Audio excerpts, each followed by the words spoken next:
Empty. Empty. No one's there. There's a whole new meaning to morning rush here in Greenpoint, Brooklyn. What? So from 1 to 10, how stressed are you right now? I think I'm probably like 15 because look how wet I am. Oh my gosh, 15? My new friend John Nicholas knows all about it. Good running shoes and a bunch of car keys in his hand. He's on a mad dash to find free parking for dozens of unused cabs. He's an employee at a taxi garage by the name of McGuinness Management Corporation, where cab drivers are routinely quitting their posts and heading to Uber.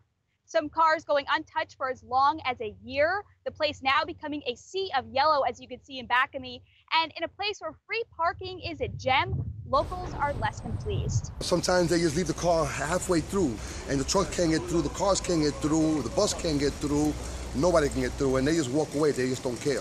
You ask the guys why they're taking up on the spots, don't you have a garage? They say, ask the boss. And it's time and time and time again they do this every day. Managers at a taxi garage who lease the cabs from medallion owners say they already reduced their rent from about $3,000 a month to $2,800 a month. That's just in a few months. I don't know if you want to take a shot at all these cabs here. If these cabs don't go out, if the cabs don't go out, I can't pay them. But it could all be fixed, they say, with more regulations on Uber. As we already know, New York City taxis are subject to rigorous inspections, and Uber just doesn't have to follow them. It's very depressing, very depressing. Yeah. It's not fair because we have paid a lot of money for these medallions, and Uber came in just nothing. They paid nothing, absolutely nothing. That hurts a lot, really. Now, the Taxi Limousine Commission say they're working with those concerns to enhance the regulations on Uber. They also say there's a free taxi app on the way that can help level the playing field.